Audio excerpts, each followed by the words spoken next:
Quem semeia, colherá. Começa em vendo a minha indecisão. Achou? Achei.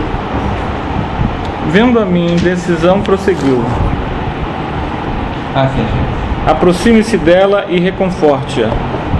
Todos nós, meu irmão, encontramos no caminho os frutos do bem ou do mal que semeamos.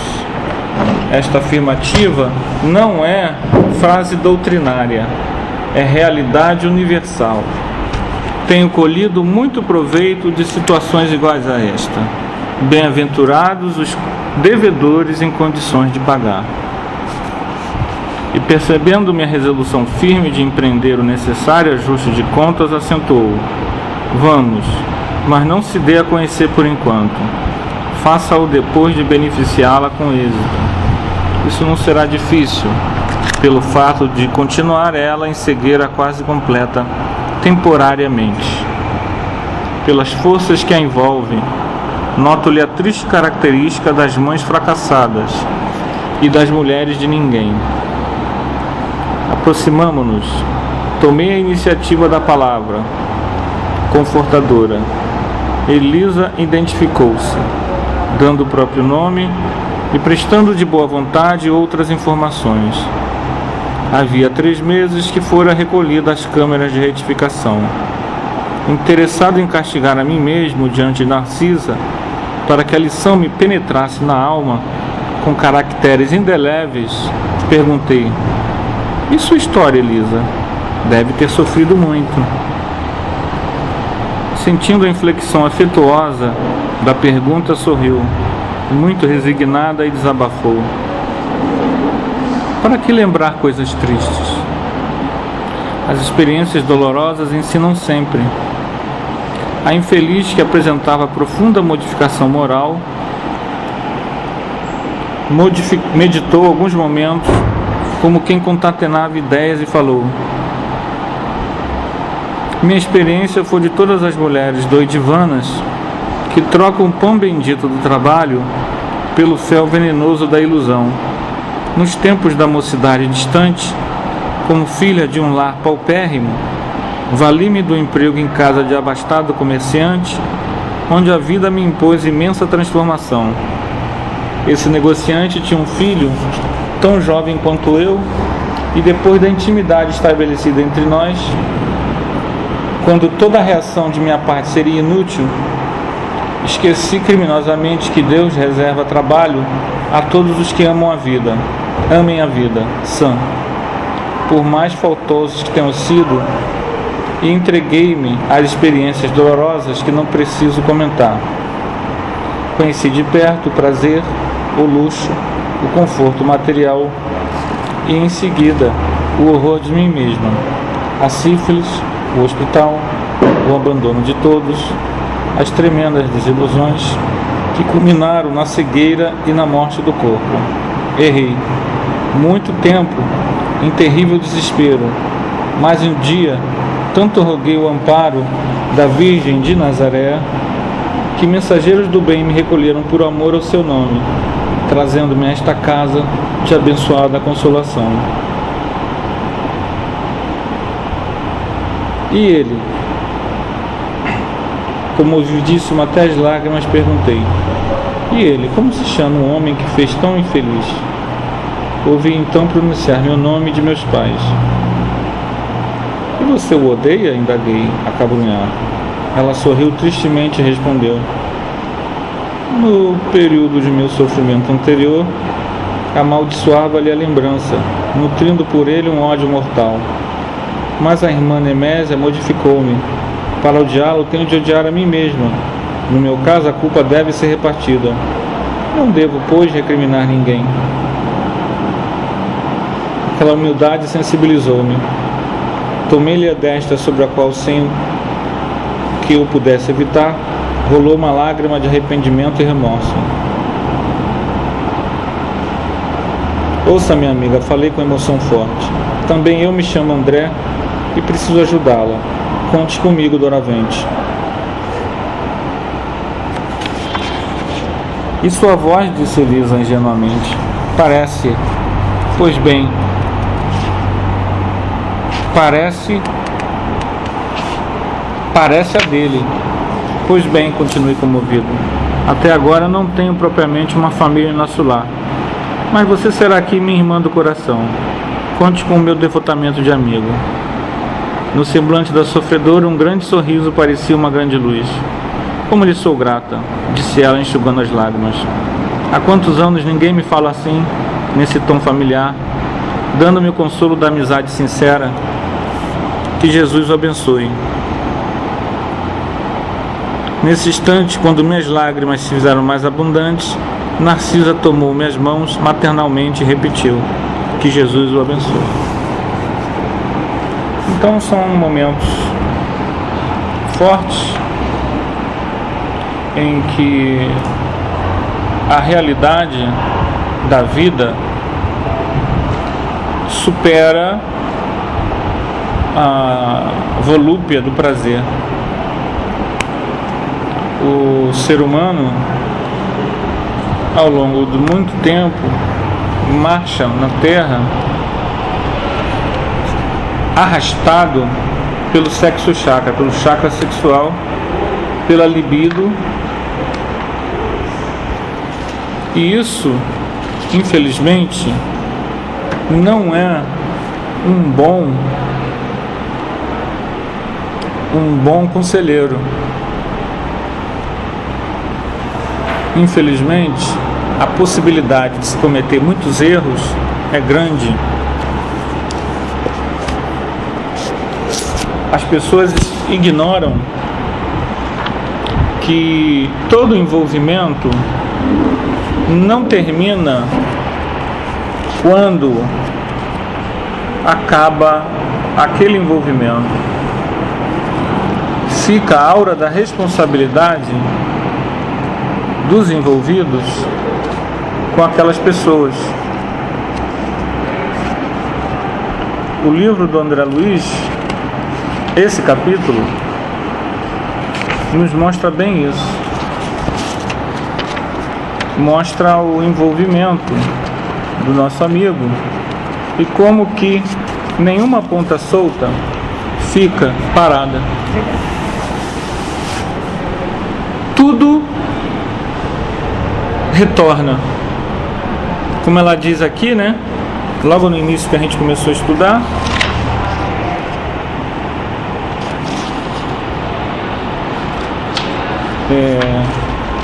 todos nós, meu irmão, encontramos no caminho os frutos do bem ou do mal que semeamos. Nós já conversamos sobre isso aqui outro dia, mas é a lei do retorno. Ao contrário do que a gente imagina, nós não vamos encontrar com o mal que nós semeamos tão somente. Vou repetir aqui o que a gente estudou naquele dia. Nós encontramos com todo mundo. Todo mundo. Todo mundo a gente reencontra. Uma namorada que eu tive com 17 anos, eu vou reencontrar. Uma prima que eu não vejo há muito tempo, eu vou reencontrar. Os colegas de escola lá do ensino ginasial, eu vou reencontrar um dia na eternidade. Pode ser que não seja na próxima vida, nem nos próximos 300 anos, mas eu vou reencontrar, porque a vida é assim. Pode ser que nesse reencontro não tenha nenhuma importância. Eu acho que reencontra aqueles que ficou assim na tua mente, né? Não. Aqui a maioria a gente esquece. Conta todo mundo. Todo mundo. Mas não quer dizer que esse encontro seja algo de grande importância, não. Pode ser tão insignificante como foi antes.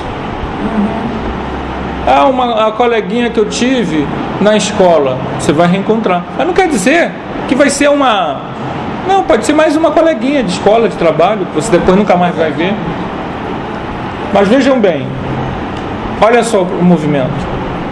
Você está sempre reencontrando. E aí qual é o problema? Você está sempre reencontrando. Quando tem alguma coisa que não está bem, quando você reencontra, é o momento de reconciliação. Se você não reconcilia, Você vai reencontrar com ela depois. E aí, o que acontece? Se você tem alguma coisa errada com aquela pessoa, alguma coisa que não está mal parada, que de alguma forma você influenciou para que ela não estivesse bem, para que você cresça, para que você amadureça, você tem que ajudar aquela pessoa quando reencontrar com ela, quando ela passar pelo seu caminho. Ou você deve criar condições para que essa pessoa seja ajudada. É o que nós fazemos aqui na quarta-feira. Não interessa quem é a pessoa que está sendo ajudada, mas pobre daquele que achar que não está ajudando a si mesmo aqui, porque está ajudando uma pessoa que a gente nem sabe o nome, como foi na quarta-feira, a pessoa a gente não conhecia. Não importa. A lei de ação e reação vai fazer com que essa pessoa que a gente não conhece, ela vai encontrar com a gente um dia na eternidade. E ela vai ser grata, porque alguma coisa de bom a gente fez por ela.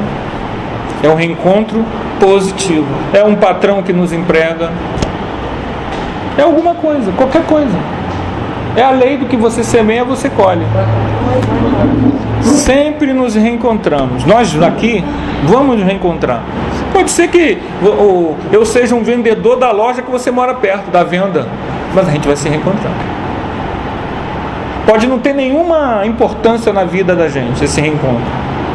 Mas se a gente tiver aqui uma pessoa, ela chega aqui e dá um tapa na cara e vai embora, quando a gente reencontrar com essa pessoa, vai ter alguma coisa, as energias se reconhecem na eternidade. E aquilo está mal parado. Aí é a hora de quê? De você revidar o tapa na cara? Não. De você tentar resolver, pelo menos em você, que você não vai poder resolver por ele, qual é o problema que está mal parado, para que você possa ascender.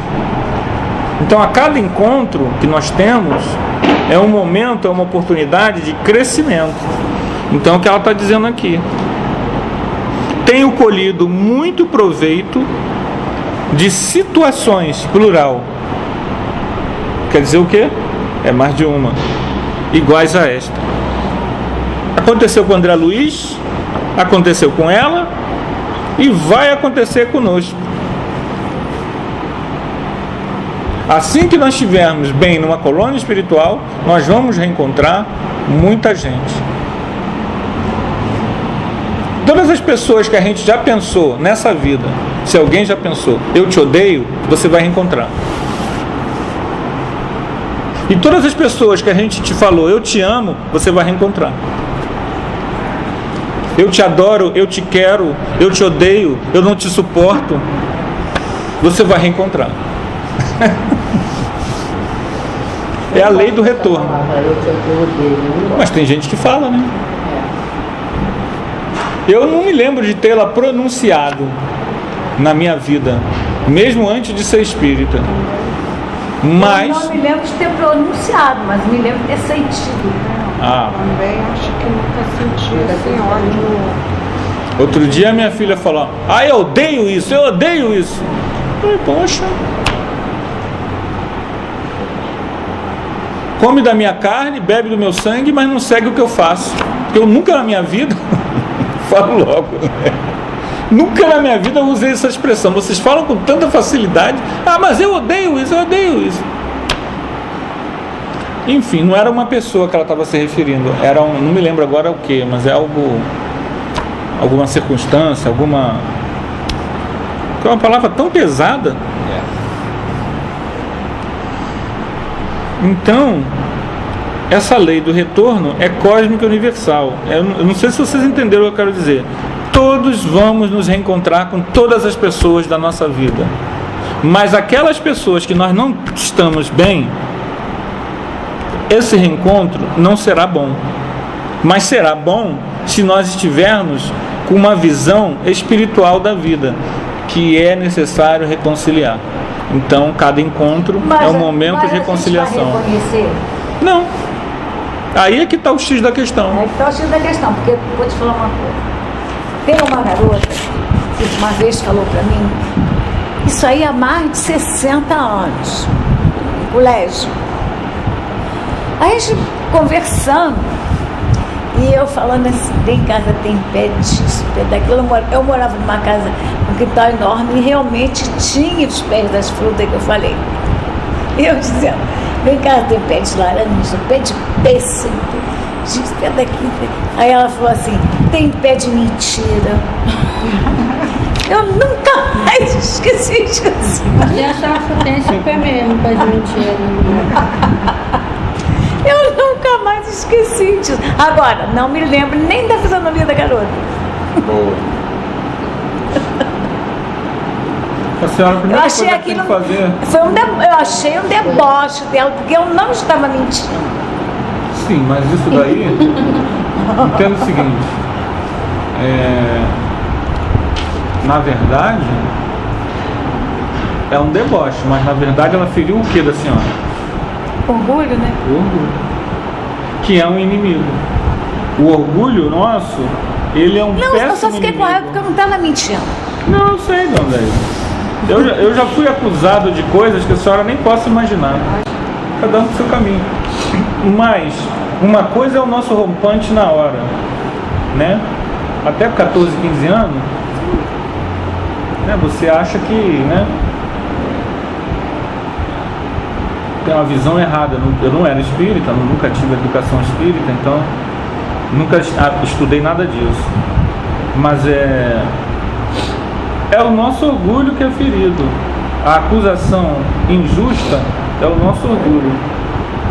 E nós precisamos nos livrar desse orgulho, porque o orgulho, o nosso orgulho é um péssimo avalista. Nós temos que ter honra, dignidade, reserva, a sua opinião.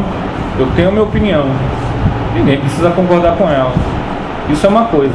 Agora, eu querer obrigar que as pessoas tenham a minha opinião, eu querer obrigar que as pessoas me admirem, me respeitem, eu acho que eu sou verdadeiro, eu não tenho como fazer isso.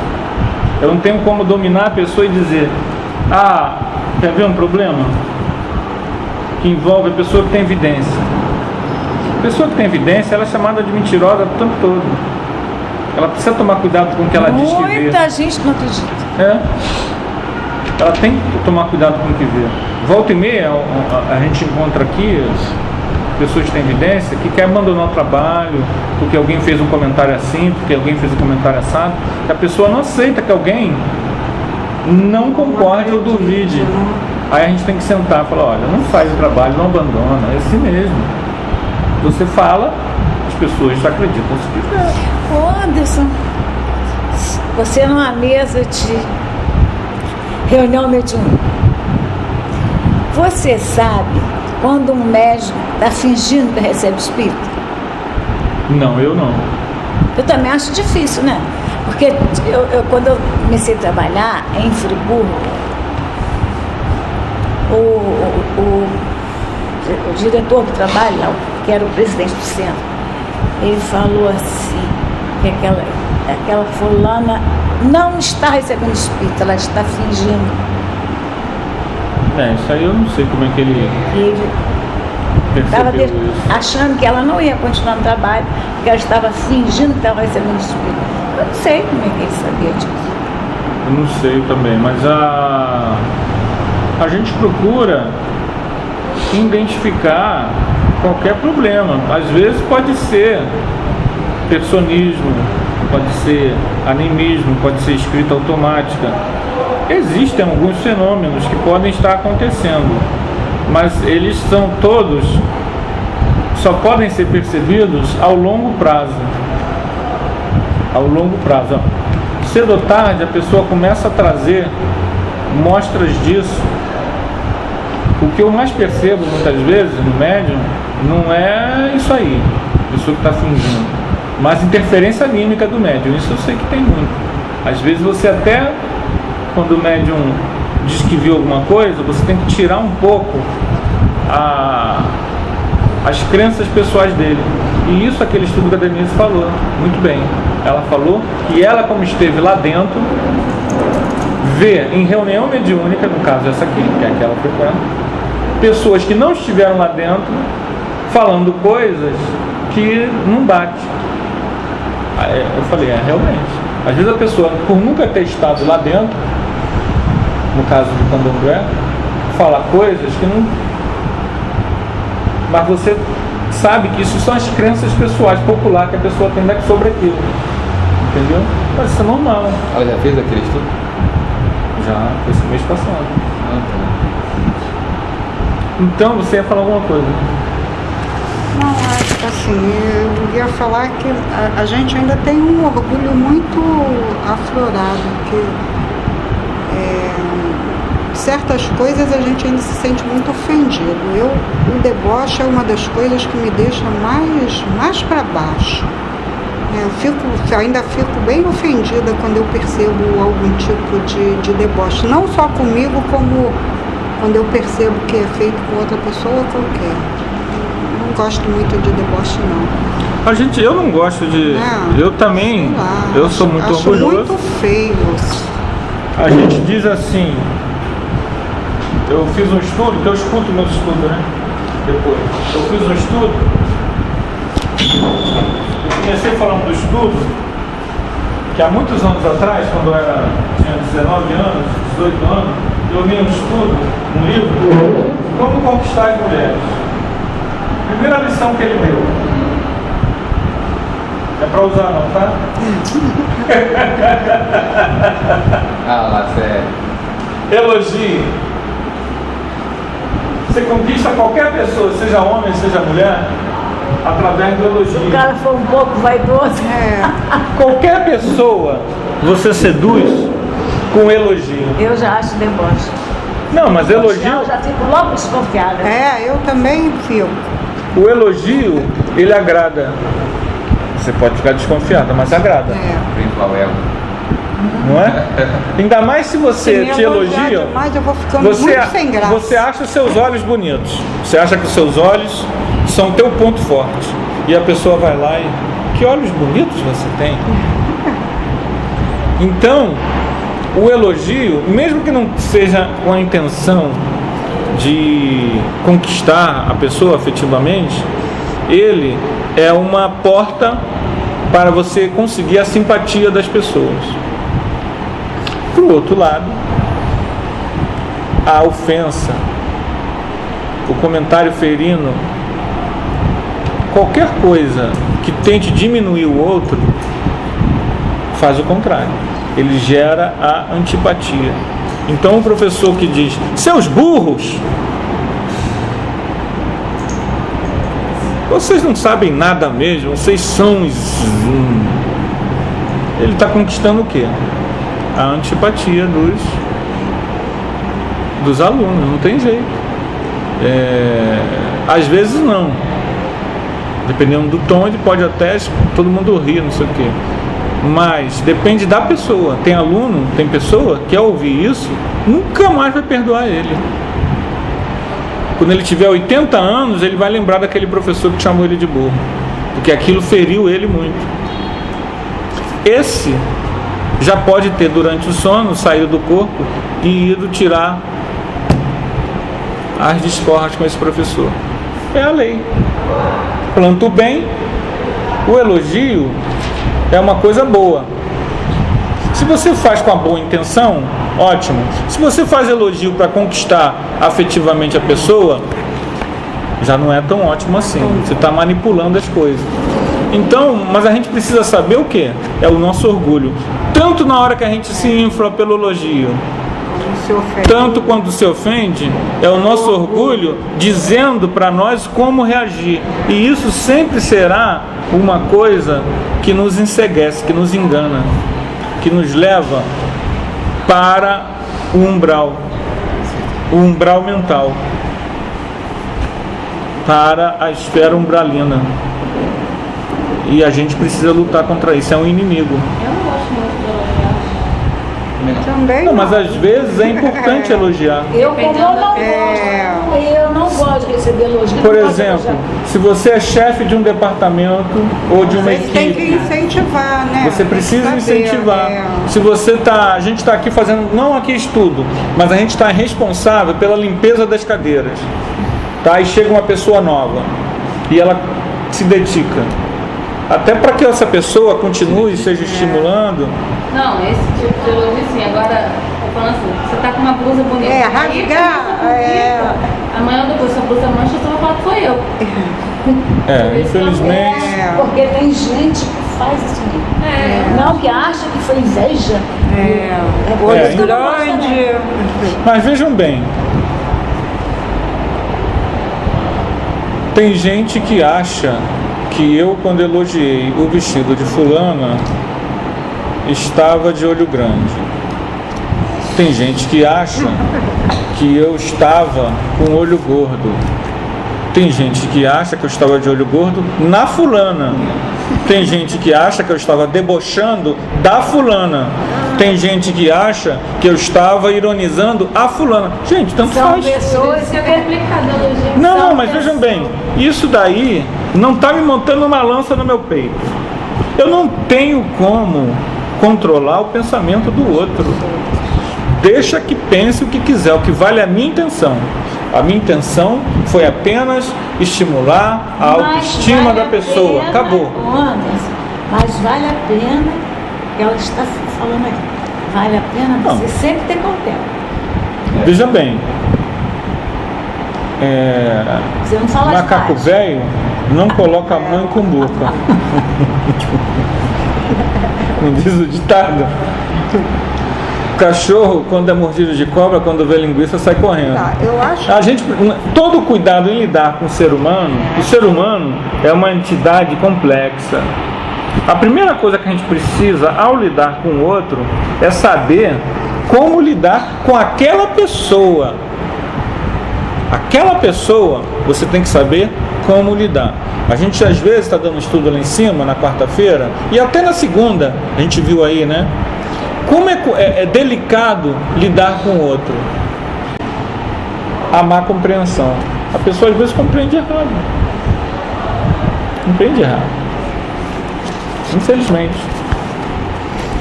Mas vamos voltando aqui ao nosso estudo. Ela fala uma coisa: bem-aventurados os devedores em condições de pagar. O que vocês acham disso? Bem-aventurados os devedores em condições de pagar. Wellington. O processo de resgate, ele está aí batendo na nossa porta toda hora. Em determinadas situações nós conseguimos encontrar, quer dizer, elas nos encontram no momento em que nós estamos favoráveis a enfrentá-lo. Se a gente tem esse equilíbrio e consegue passar pelas provas, isso é um salto que a gente dá, um passo adiante que a gente vai dar. Mas se a gente se depara com uma situação que nos derrubou no passado, a gente é tentado novamente a enfrentar aquela situação porque a gente não conseguiu vencer lá no passado, e aquilo nos trava, nos derruba porque esbarrou no nosso orgulho, na vaidade, em algum problema na nossa falta de maturidade, seja lá qual for. Isso é um prejuízo que a gente acaba, ao invés de nos adiantando, acaba retardando ainda mais a nossa caminhada. É isso? E será que a gente quer pagar? Eu acho que todo mundo almeja ser um espírito melhor. Eu acho que, de um modo geral, mesmo as pessoas que não são espíritas, que não têm conhecimento da vida espiritual, eu acho que a pessoa, à medida em que ela evolui espiritualmente, sem ser ditamente um espírita, eu acho que todos querem ser pessoas mais felizes, e eu acho que as pessoas conseguem perceber que no convívio com o outro ela pode magoar ou ser magoada, e aquela coisa que ela faz ao outro acaba sendo gravado na consciência dela, né? Que a gente, inclusive o livro dos Espíritos diz onde é que está gravado a noção de bem ou mal, a nossa consciência. E a gente, quando tem essa noção do bem e do mal, já que isso está na nossa consciência, a gente tem uma percepção daquilo que a gente deve fazer. A gente acha que ainda tem muitas pessoas ainda no nosso planeta, ainda vivem no estágio anterior e que precisam evoluir, não conseguiram ainda ter uma noção do outro. Mas isso daí é o momento de cada um. 1100, no ano 1100, 1100 e pouco, o Roberto Duval saía pela Espanha e pela França pregando. Ele era um monge, então ele saía com o burrinho dele pregando para que as pessoas fossem lutar nas cruzadas. E aí ele arregimentou centenas de pessoas, milhares. Essas pessoas foram lutar nas cruzadas e mataram, assassinaram e morreram. O Roberto Duval hoje está reencarnado. Será que ele vai conseguir atingir aquelas pessoas, exatas pessoas, que ele arregimentou no século XII para que fossem lutar em nome de uma causa que para eles, naquela época, era a grande causa, que era resgatar Jerusalém, dar de novo Jerusalém aos cristãos, tirando dos muçulmanos? Ele não sabe. Ninguém sabe. Se as exatas pessoas estarão reencarnadas, estarão próximas a ele, todas elas, no mesmo país, na mesma região, na mesma cidade. Ele não sabe. Mas uma coisa ele pode ter certeza: ele deve àquelas pessoas e ele deve ao planeta. Ele fazendo bem hoje, ele pode não atingir diretamente aquelas pessoas, mas aquela força de irradiação, de assistência que ele está fazendo com que ele repare o erro do passado. Ele está resgatando com a consciência dele, como você lembrou, com o planeta, consigo mesmo. Só que ele não lembra que ele fez isso. Ele não sabe de nada disso. Ele até acha que por falar em tribuna espírita, ele é um espírito superior. E aí, sabe o que acontece? O que a gente vê aqui na quarta-feira na reunião mediúnica, quando faz trabalho para os médios da casa. E abre, que a gente chama de bolsão kármico, coisas do nosso passado. É o que mais você vê. É muita bobagem que a gente fez, envolvendo muita gente que está encarnada e desencarnada. Então, o que cada um de nós tem que fazer não é procurar: será que eu fiz alguma coisa errada contra você? Ou contra você? Ou contra você? É procurar assistir a todo mundo. Você não tem como saber. Por isso que eu estou dizendo: bem-aventurados os devedores em condições de pagar. Mas será que a gente quer pagar? Porque para que você possa pagar, para que você esteja atento às suas dívidas, você tem que saber primeiro que você as tem, que você não é vítima. Eu não sou vítima. Aquilo que eu fiz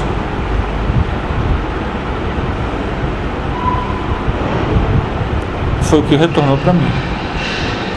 E se eu entender que eu não sou vítima, se eu entender isso muito bem, eu não sou vítima, eu começo a perdoar todo mundo.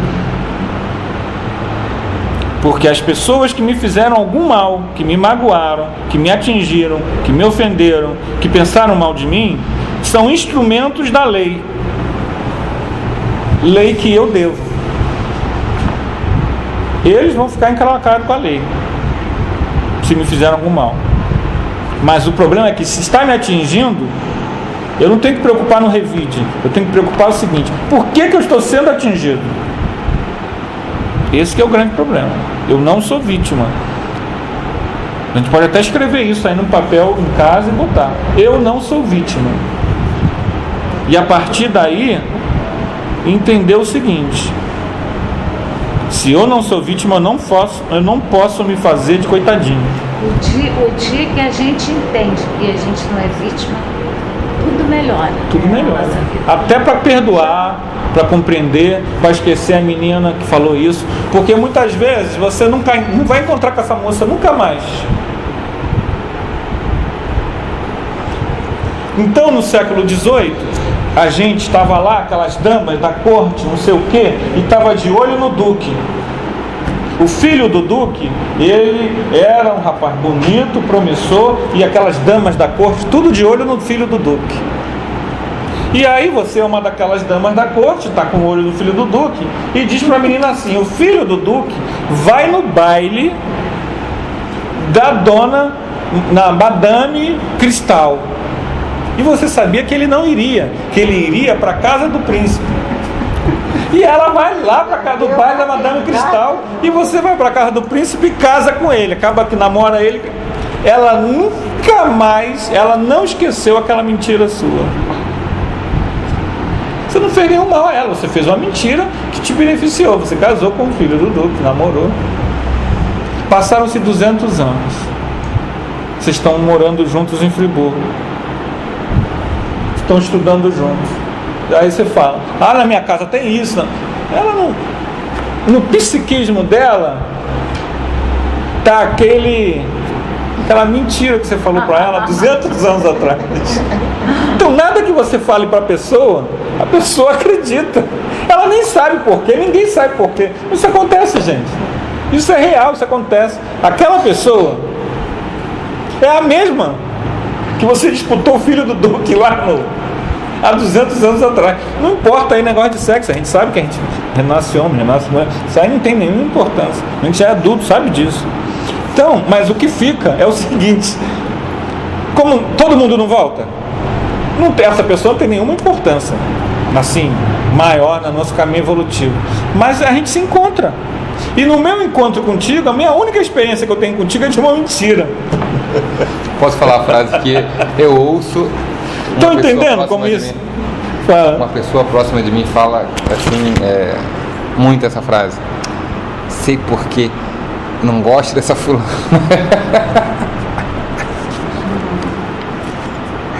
Aí, coisa horrível. Aí não adianta, você, por mais que você pareça honesto, autêntico para aquela pessoa, a não ser que isso se aprofunde no relacionamento e você prove por A mais B que você é aquilo. E no caso às vezes não acontece, você às vezes nunca mais vai ver aquela pessoa na sua vida, você não tem tempo de fazer essa reparação de pontos de vista, vai ficar aquilo mesmo. Tem algumas coisas que eu considero na hora de uma observação dessa. Na hora que a pessoa vira para outra e diz que não gosta de ciclano, eu simplesmente, pela primeira vista, tem várias coisas que a gente pode anotar.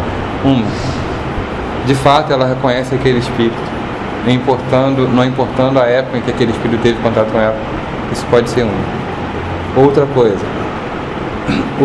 os fluidos que aquela pessoa carrega, aquela antipatia, as energias negativas daquela pessoa, às vezes desperta uma coisa ruim na outra pessoa, a gente tem essas sensações, não é isso? Às vezes os espíritos que estão acompanhando aquela pessoa também conseguem perturbar aquela outra pessoa, a pessoa é mais sensível, consegue perceber aquele tipo de presença, aquele tipo de presença causa naquela outra pessoa que é mais sensível uma antipatia, um asco, um medo, um pavor, um nervosismo, ansiedade, angústia, medo, paixão, um monte de coisa. Então, quer dizer, e às vezes, e pode não ser nada disso, pode ser simplesmente o fato de uma pessoa se parecer com outra pessoa que ela conhecia. Exatamente. Ponto. A pessoa lembra uma fulana que ela conheceu, mas ela ela não conheceu aquele espírito, não teve nada com aquele espírito. Mas se aquele espírito se parece no jeito de falar, ou fisicamente, ou vem da mesma região, qualquer outra coisa assim, já bastante para aquela pessoa falar, não gosto dela, porque ela me lembra fulano. E às vezes a gente fala isso, fulano me lembra ciclano. Às vezes até lembra ciclano porque mas às vezes só ela lembra. Então, o nosso orgulho, nossa mania de querer estar certo em tudo, a gente tem essa mania de disparar mesmo, né? Nossa língua acaba conspirando contra a gente mesmo. Nossa língua já mandou muita gente para forca, nós mesmos, né? Então, mesmo que a gente não tenha essa noção de que não a vítima, mas você já não revidar a ofensa, já é alguma coisa, né? Procurar não revidar é difícil. Quanto mais a gente se entender disso, tudo facilita a nossa vida para lidar em termos espirituais com as coisas. Claro que não revidar às vezes na hora, depende muito do preparo de cada um. Mas se você puder... Eu procuro nunca não revidar. Às vezes venho... Esquecer. Porque o problema é você guardar aquilo, remoer, ficar com aquilo, não parado. Porque também não revidar e ficar com aquilo na cabeça não é quase a mesma coisa. Acho que ainda é pior, né? Às vezes, o que a pessoa que a gente está discutindo bravamente, o que ela não vai entender é justamente o nosso tom de voz. Então, às vezes, a nossa exasperação, porque a gente está certo, a gente está certo, né? A gente está sempre certo. Não atinge o objetivo que a gente quer, que é convencer o outro de que ele está errado e nós estamos certos. O garoto elogiando ele, o pai. Eu falei assim, pai, aí chegou lá pra cá e eu falei, deixou de ser quando abandonou eles com a mãe. Deixou de ser esse pai. Ele não responde nada na hora, mas também ele guarda. Ele agora quase não fala comigo, porque eu não aceitei detestar as coisas naquela idade, e tudo mas ser melhor pai? Melhor pai não deixa. Mas aí é um problema, né? Porque eu sou... Aí é um problema, por quê? Porque a franqueza nossa é a nossa verdade. A nossa verdade, o nome já está dizendo, é a nossa verdade. Eu não vou convencer ninguém aqui de uma verdade que é só minha. Eu posso achar muita coisa sobre muita coisa, e eu tenho esse direito. Agora, nem tudo eu tenho direito de jogar para vocês. Ainda mais se contraria uma coisa que eu estou vendo que você está fazendo. Nem sempre. Ainda mais se a gente convive no mesmo ambiente. A gente tem que aprender, ainda mais quem é, no caso, mãe, passou dos 17 anos, a gente tem que aprender a lidar com essa personalidade. E se a pessoa ainda, além disso, já tem mais de 40, aí é que você tem que aprender mesmo a conviver de adulto para adulto, respeitando as decisões, porque ninguém evolui pelo outro. Por isso que a gente tem que respeitar o outro. Exato. Né? Porque ninguém toma reação, toma a atitude que a gente tomaria. Exato. Não nascemos na mesma época, não recebemos as mesmas influências culturais.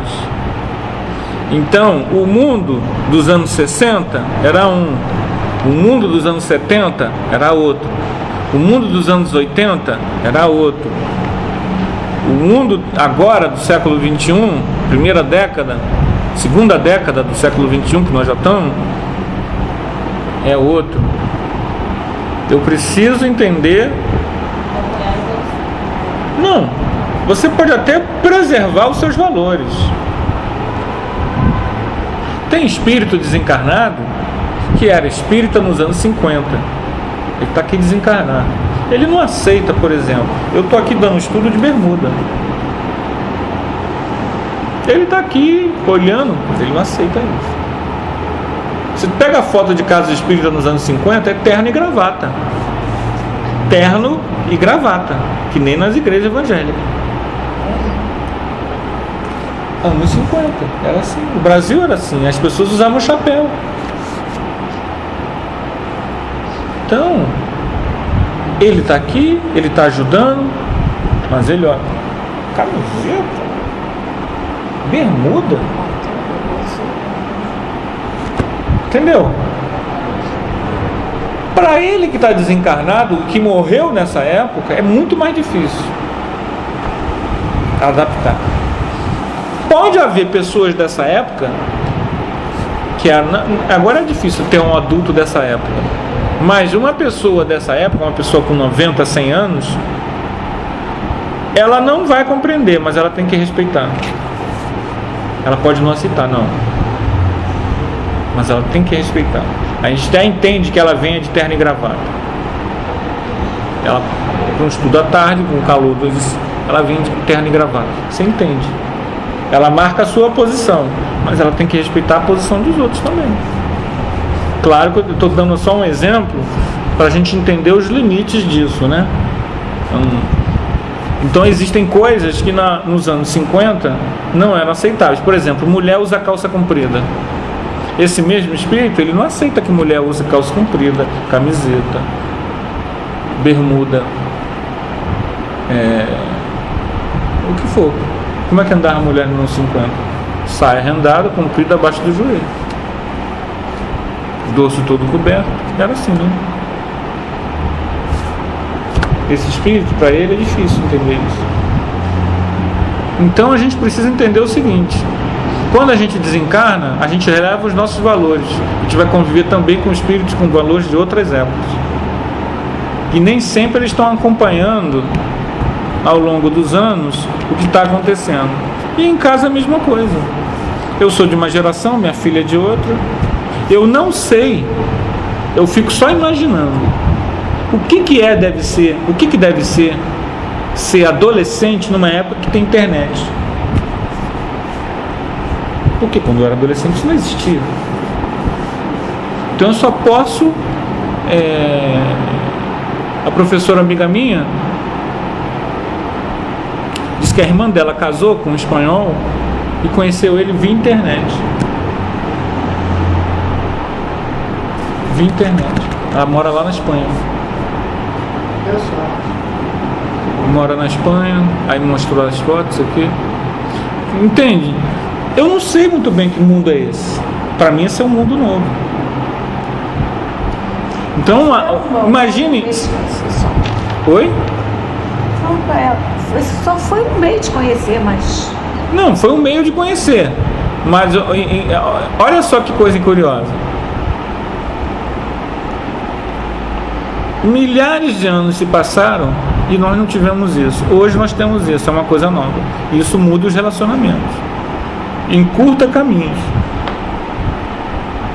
Hoje uma pessoa que é ligada a mim, que mora na França, eu posso conhecer daqui.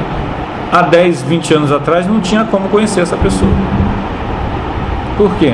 Porque hoje você tem a internet, etc. Claro que a gente, se tivesse que conhecer, conheceria de alguma forma.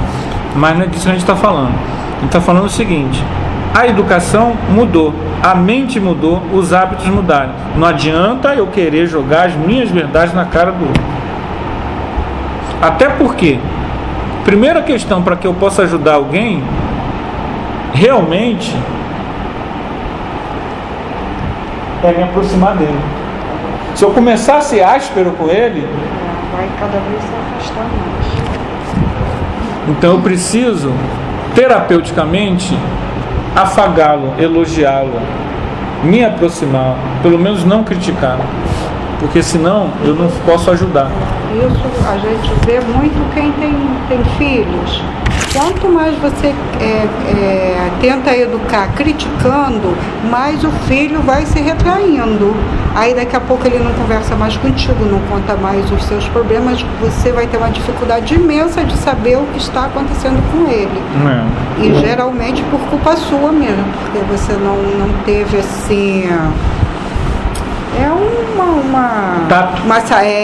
de tentar se aproximar dele sem esse negócio de usar a crítica, né? De tentar educar criticando, apontando o erro. Isso aí. Ai, mas eu sou péssima. Mas eu também sou. Falar é muito fácil.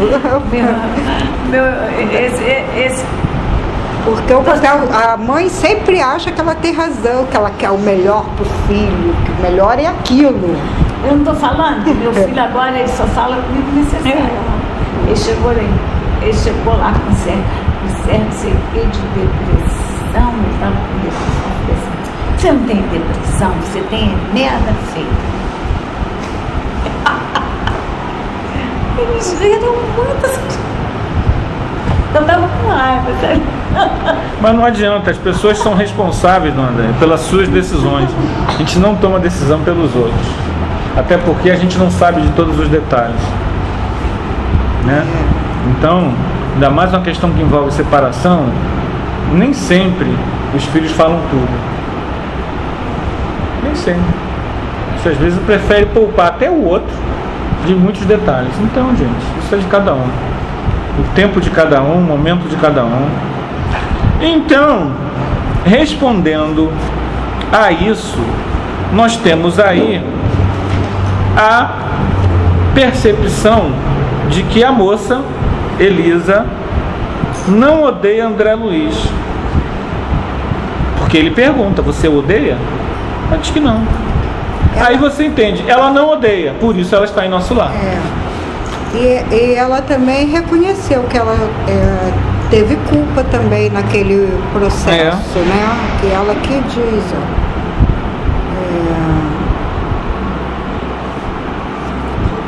nesse pedaço aqui, que ela no meu caso, a culpa deve ser repartida. Isso aí. Ela reconhece que ela teve culpa também. Porque, infelizmente, isso acontece muito. Muitos e muitos homens iniciam seu processo sexual com empregada. Isso acontece muito, é muito comum. Então, o que acontece? Foi uma coisa que eu até falei aqui outro dia. Mas você está com 15 anos, 14 anos. Gente, é responsável. Não tem nada de lei de 18 anos não. Fez mal, teve consequências, a pessoa não está bem. Essa coisa de dizer que não tem conhecimento, não tem responsabilidade, é uma coisa que a gente até costuma ouvir. Oradores, livros, não tem conhecimento, tem menos responsabilidade. Tudo bem, tem menos responsabilidade, mas não quer dizer que a reação não vai vir. Senão o que eu fiz há 1000 anos atrás não estava repercutindo hoje aqui na minha vida. Se o que eu fiz há 1000 anos atrás, com 1000 anos de entendimento, repercute hoje na minha vida, eu vejo isso toda quarta-feira aqui na reunião mediúnica.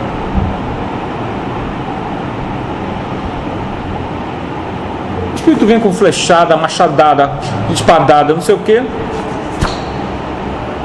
Aquilo ainda está mal parado, está mal resolvido.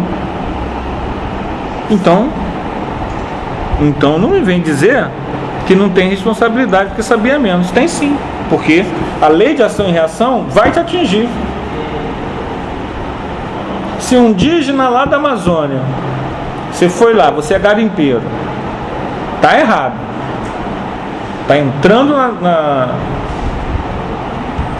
na área demarcada deles. Você está lá, escondido no rio, garimpando. O cara vem com o machado e te dá uma machadada, ele vai sofrer a consequência disso. Mas é índio, mas vai sofrer a consequência disso.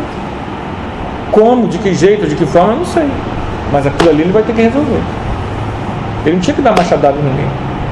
Aí, igual a gente, há 5.000 anos atrás. Tudo aquilo que nós fizemos de errado 5.000 anos, nós provavelmente já pagamos, mas tivemos que pagar.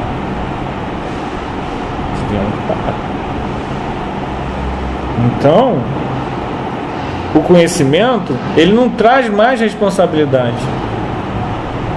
Ele traz mais condições de você agir bem, de você errar menos. Essa que é a responsabilidade. É você compreender as leis divinas. Porque mesmo a gente estudando aqui, nosso maior desafio é que esse estudo adentre aqui dentro, nos faça mudar. Porque se eu não mudo, é porque eu não compreendi. Se eu não mudo, a melhor forma de que eu sei se eu estou compreendendo o que eu estou estudando, não é que eu estou falando aqui blá blá blá blá blá blá blá blá, mas se eu mudo como pessoa. Aí eu entendi. Se eu me esforço por perdoar, se eu me esforço por calar, se eu me esforço por orar por quem me persegue,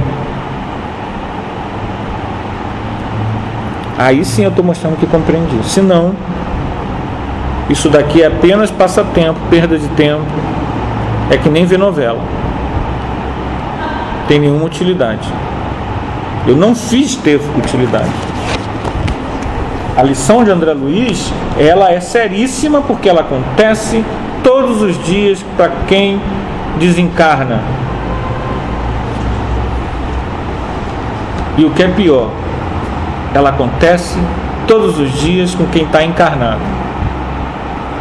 Nós estamos sempre tendo a chance de reconciliar, mas a gente não se movimenta nessa direção. Não falou comigo? Não me deu bom dia? Passei? Amanhã também é fácil. Eu também não falo mais. Me fez isso em 1975? Não. Quero saber. Deixa pra lá. Ele não fez aquilo lá? Aquilo foi em 1975 que seu irmão fez isso. Ele não fez aquilo? Não, deixa pra lá. A gente está sempre, só que a lei, ela é danada. Pode demorar 10, 50 ou 1000 anos. Você vai reencontrar com ele de novo. E você quiser evoluir, mas por que eu não volito? Eu estou aqui 10 anos em nosso lar e não volito. Como é que pode isso? Você já volita e eu não volito? Como é que pode? A culpa é de quem? Com quem que eu tenho que falar lá? Você é primo do governador de nosso lar? Ele que deu a chave lá para você volitar? Por que eu estou há 10 anos, a gente está 10 anos, você lembra de todas as suas vidas desde o ano 1000, eu não lembro de nenhuma. Por quê? É essa a diferença. Progresso espiritual. Progresso íntimo, de mudança. Eu perdoo, eu me desapego, Fica leve. eu assisto. Quem que já volitou aqui em sonho? Só você. Eu já também.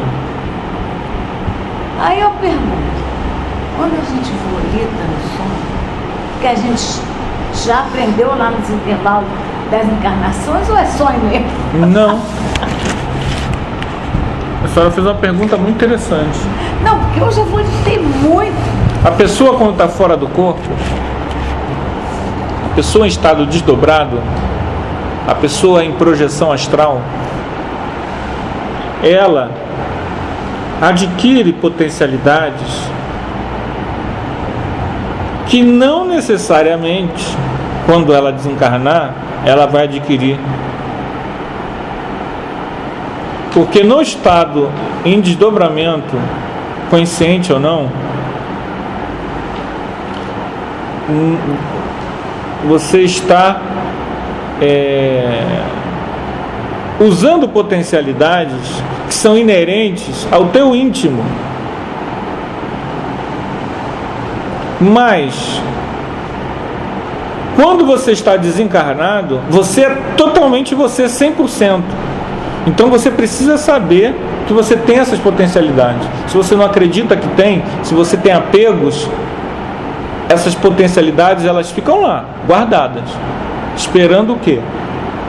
O momento em que a pessoa use o segredo, a força da mente dela, a força da vontade dela, a força do caminho espiritual. Então, a gente desencarnar e você está desdobrado, muitas vezes desdobrado você faz coisas que depois desencarnado você vai demorar. Já vou aprender.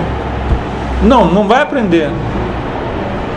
Vai demorar a reaprender, a retomar. Por quê? Por que a demora? A demora é porque, uma vez desencarnado, eu preciso me livrar dos meus apegos, dos meus desejos, dos meus remotos, das minhas mágoas, das minhas doenças. Toda aquela que quando você está desdobrado no sono, não acontece, porque a alma está livre. A gente deixa todo esse peso no corpo e voa. Mas lá no desencarnado você está todo você. Você leva a sua consciência, o seu peso, a sua amálgama de pensamentos, sentimentos. Aí você tem que começar tudo de novo. Não necessariamente. Não necessariamente. Se a pessoa estiver consciente disso que a gente está falando, ela vai simplesmente volitar. Isso não vai ser para ela nenhum problema. Já no primeiro dia. Os instrutores, vamos lá. Aí você vai com ele. Isso aí não tem problema nenhum. Tudo é o nosso cultivo mental, sentimental, emocional. Se eu ainda gosto de uma boa arenda, de uma boa discussão calorosa, isso me prende. Eu tenho que me livrar disso aqui. Se eu ainda tenho pileque, ainda tem dia que eu bebo tanto, encho a cara e ainda vou dormir de pileque. Você pode até naquele mesmo dia sonhar que está volitando, porque sua alma volitou, bêbado. Mas uma vez desencarnado, isso aí é um fator impeditivo. Manuel Quintão foi um espírita do passado. Ele tem um livro que não é editado mais, mas ele tem online. Outro dia um rapaz na Rádio Rio de Janeiro fez um estudo lá falando da obra dele. Cinzas do Meu Cinzeiro, o nome do livro dele. Livro espírita. Qual o nome? Cinzas do Meu Cinzeiro. Esse é um nome que hoje não seria dado a um livro espírita, né? É um livro de recordações dele.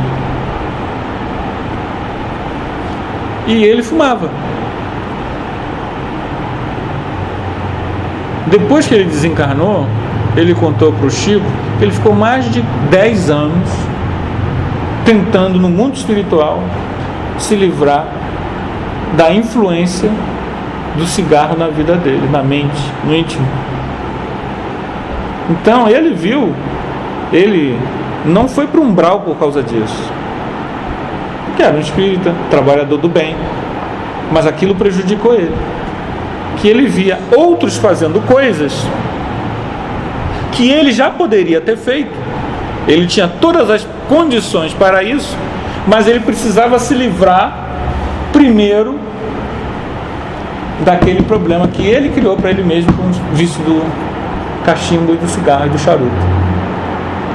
Que nos anos 20, fumar charuto era uma coisa, né? A gente vê nos filmes as pessoas fumar charuto e tudo mais. Nos anos 20, cachimbo.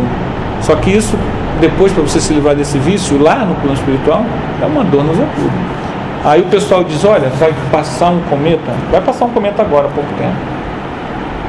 Vai passar um cometa perto de Marte. Vamos lá. Vamos.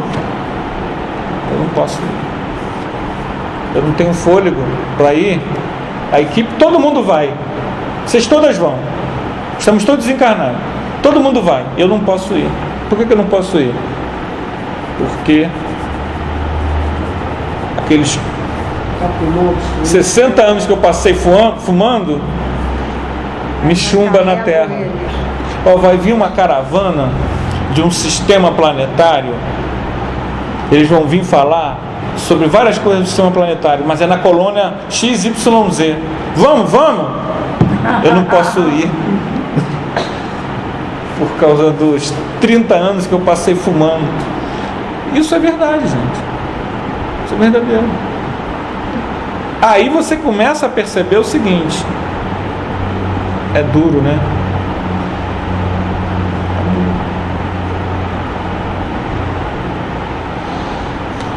Aquela mãe que... Vamos trabalhar, você é médium? Não, eu tenho que cuidar da minha família. Vamos trabalhar, você é médium? Não, eu tenho que cuidar da minha casa. É uma opção da pessoa. Aí desencarna. A pessoa fica presa à família. Aí você vai na casa. Você vai espiritualmente na casa da pessoa, está lá aquela senhora lá, discutindo, desencarnada. Isso é muito comum. A senhora está lá na casa desencarnada, discutindo, vendo novela, discutindo a novela com a filha. Aí quando a filha pega pro telefone para falar não sei o quê, mas você viu o que ele fez hoje na novela? Aí a mãe está falando também, porque ela participa. E na mente dela, ela acha que está sendo respondida, às vezes. Ainda mais quando o assunto, a pessoa responde, a pessoa está conversando consigo mesmo, a pessoa fala mentalmente. Você está ali na cozinha, aí você pensa assim, mas será que ela vai aceitar o marido de volta? O cara sumiu, agora volta num barco, será que ela vai aceitar o marido de volta? Você está pensando. Tu viu a novela, ou então ouviu um comentário. Você está ali na cozinha, pensando nisso, né? Aquilo ali é um diálogo transmental que você está tendo com a tua mãe desencarnada, porque ela está discutindo contigo o negócio da novela, e você está respondendo a ela. Mas ela está o quê, coitada? Ela está presa à casa, aquele mundinho que ela mesma prefere ficar. É complicado. Acaba sendo obsessora da filha. Ela não é obsessora, ela se torna um... Nesse caso aí não, mas... Não é obsessor, não. Nesse caso aí não é, mas... Às vezes, você numa reunião mediúnica, você faz um trabalho para fulano. Você faz um trabalho para o Anderson ou para o Wellington. Às vezes vem uma mãe chorando. Ai, ajuda ele, pelo amor de Deus, não sei o quê. Eu não posso ajudar. Por que ela não pode ajudar? Ela está lá, na casa. Ela está vendo o problema. Ela vê os espíritos, ela vê as energias, mas ela não pode fazer nada. Ela não tem nenhuma condição. Ela só é mais uma moradora daquele lugar, mas ela não tem... Ainda sofre porque está vendo ali gente atrapalhando. Exatamente, mas ela não tem nenhum mérito, ela não tem nenhum conhecimento para ajudar. Quando na verdade, se ela tivesse durante a vida trabalhado, ou na doutrina espírita, ou numa igreja qualquer, assistindo as pessoas, hoje ela mesma resolveria muito a situação. São escolhas que a gente faz. Nossa irmã fez a escolha dela, né? Ganhou o quê? Sífilis, abandono e umbral. Eu não quero mais umbral. Logo, eu preciso aprender a lição do André e da Elisa para que a gente não caia nesse mata-burro. Você sabe o que é mata-burro? Era um negócio de trem, né? Que o bicho caía, não tinha uma parada dessa? É algo assim, mas não é isso não. É uma expressão que quer dizer isso. Mata-burro quer dizer um caminho, uma furada. Um caminho furado. Um caminho que não tem aquele dormente. Saída. Entendeu? É um caminho que não tem saída. É uma situação em que você não vai encontrar solução. Isso, a expressão quer dizer isso, esse mata-burro. Mas o mata-burro, eu vi você procurando na internet, você vai ver, as casas que tem fazenda, eles não põem, por exemplo, você tem a cerca, né? Você tem a cerca.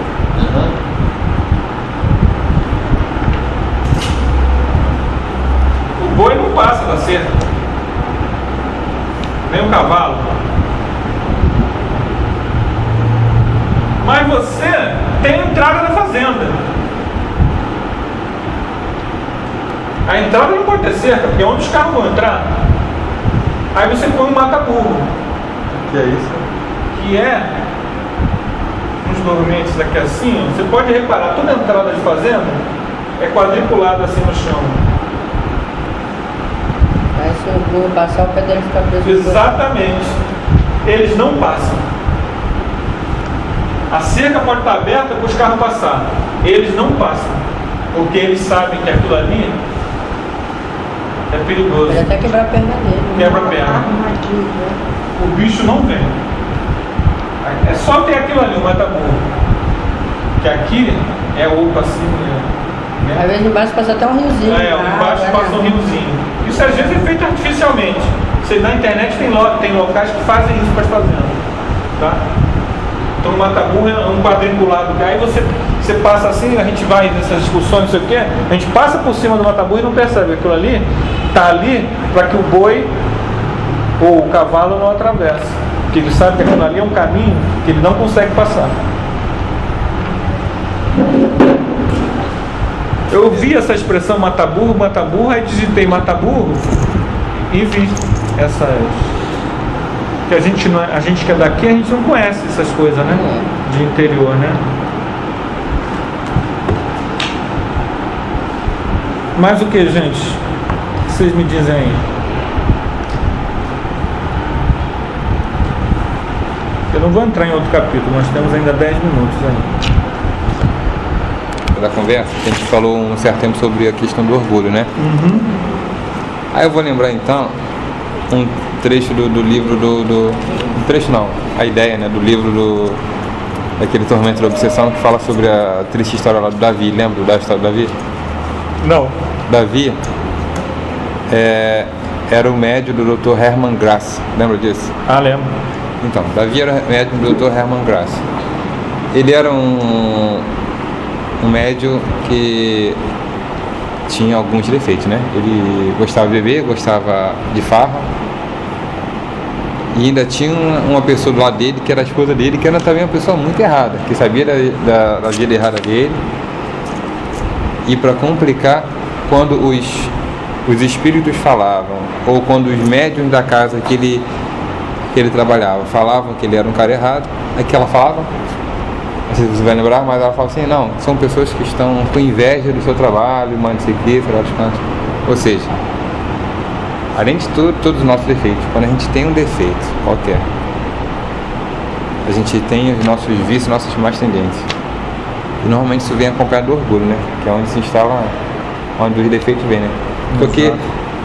Porque o orgulho e a vaidade é, como diz lá não me lembro qual a pergunta, né? Que fala que são os pais de todos os defeitos nesse. Então, a gente... Orgulho e egoísmo. Orgulho e egoísmo, exatamente, é. Então, a gente às vezes tem por causa do orgulho e do egoísmo, a gente cria as nossas antipatias. Tudo é a partir daí. A gente fere por causa do orgulho, por causa do egoísmo. Tudo. Todo mundo acaba errando por aí. Então, daí, você tem uma questão de um afastamento do caminho correto, né? E aí se instala a questão das companhias. Aí você reencarna na companhia daquelas pessoas que te erraram contigo, ou então que são usadas para facilitar essa consolidação, que foi o que aconteceu nesse caso aí. Então, é isso, a gente tem as nossas más tendências, nossos defeitos. Mas se a gente não...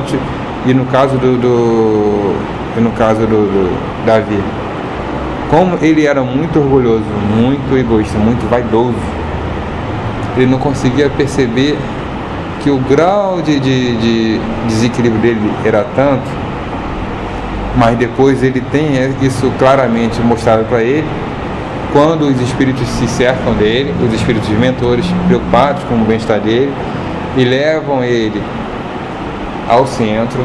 Ele fora do corpo, ele é instruído e ele tem contato inclusive com os obsessores dele. Mas aquilo passa porque como ele tinha a mente consolidada, a mente fixada na coisa errada, e como ele tinha uma mente muito perturbada, ele não conseguia reter esses contatos espirituais. Não. Ou seja, ele retorna ao corpo no dia seguinte, ele lembra vagamente do sonho, ele comenta com a esposa, e a esposa fala isso, que não, que são espíritos que estão tentando atrapalhar e tudo mais, e isso ela também afastava toda e qualquer tentativa de tirar ele do caminho errado. Só finalizando, se a gente realmente tem os nossos defeitos, como foi dito aqui, tanto a coisa sobre defeitos, as coisas que levam-nos aos umbrais, aos nossos próprios umbrais, se a gente não tiver essa percepção da nossa... Estou falando que eu não sou capaz disso ainda não, tá? Não que eu também não devo fazer nenhum esforço para não ser, para tentar ser melhor. Mas se a gente tiver orgulho atrapalhando o nosso caminho, a gente realmente vai conseguir amealhar só coisa ruim. Ok. Nosso irmão André Luiz demonstra a boa vontade de querer ajudar e dedica a ela no final a amizade sincera. Isso significa o início de um processo de reconciliação. A amizade deve ser a nossa bandeira. Nós devemos abrir o nosso coração sem reservas para a amizade. Devemos permitir que as pessoas sejam nossas amigas. Nós não precisamos fazer exigência aos amigos, porque a simpatia é quase amor. Amizade sem exigência, amizade sem exigência é prova de maturidade. Quanto mais imaturo eu sou, mais reservado eu sou. Eu não tenho que... Se eu estou com o amor, que é a maior força do universo, eu não tenho que ter receios. Nós precisamos permitir que as pessoas se acheguem a gente. Nós não precisamos ser um porco-espinho. Porque não adianta a gente pensar em falar em reparação, nesse sentido que a gente deu aqui, que é a reparação, sem saber se a pessoa tem algum problema conosco ou não, mas ajudando a todos, a gente atinge a dívida kármica com o planeta, com a humanidade, com a nossa consciência. E a forma que a gente tem é a simpatia, estender nossos laços de solidariedade às pessoas. Um grupo desse, que a gente reúne aqui na Casa Espírita, você vai ter, como o Wellington falou, as pessoas com imperfeições. A gente fala, mas a gente é imperfeito. Ótimo, todo mundo é imperfeito. Mas e daí? E daí que nós precisamos, quando um amigo teu é imperfeito, você releva. Quando é uma pessoa que não te gera simpatia, você não releva. Você é mais ácido na crítica. Oi? Deveria relevar também. Não, a gente não releva. A gente é mais ácido na crítica, a gente gera antipatia, gera a perseguição, gera a primeira oportunidade de tirar o tapete da pessoa. Às vezes não é nem antipatia, mas é o fato da pessoa não ser sua amiga.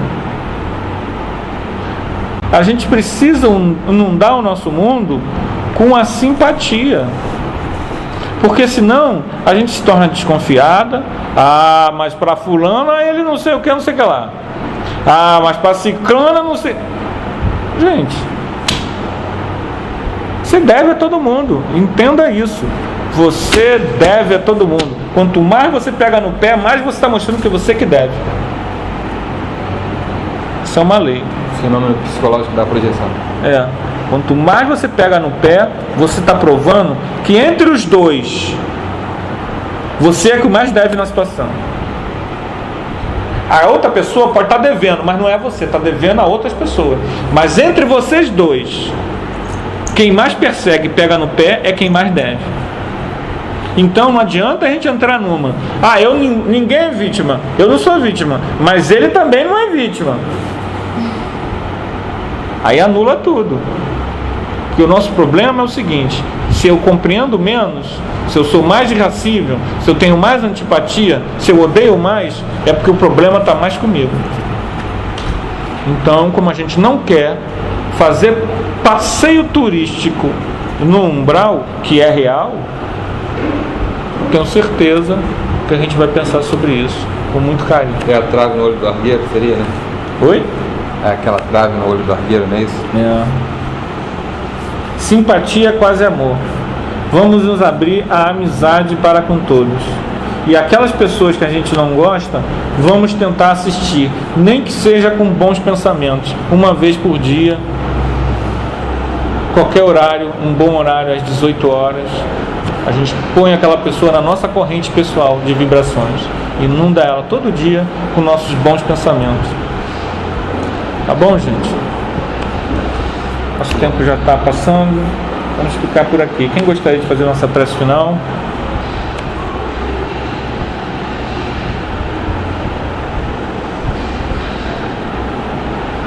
Wellington, faz nossa prece final. Mestre Jesus, queremos te agradecer mais uma vez, estamos aqui mais uma vez reunidos, Senhor, para aprender, para trocar boas ideias, na busca do nosso esclarecimento, também em benefício, Senhor, dos espíritos que nos acompanham, daqueles que nos perseguem, em benefício do trabalho da casa. Queremos te agradecer pelo estudo e pedir-te que possa nos conduzir em segurança aos nossos lares e que lá chegando possamos encontrar a mesma paz e que, se algum irmãozinho lá estiver, que ele possa ser tocado, Senhor, por essa corrente de bem, por esse ambiente fraterno que aqui e agora se faz. Que nós possamos levar, Senhor, esses fluidos para os nossos lares, dissipando toda e qualquer treva, acalmando os corações de quem lá esteja, e tornando assim, fazendo dessa terra um mundo melhor. Muito obrigado, meu Jesus, muito obrigado.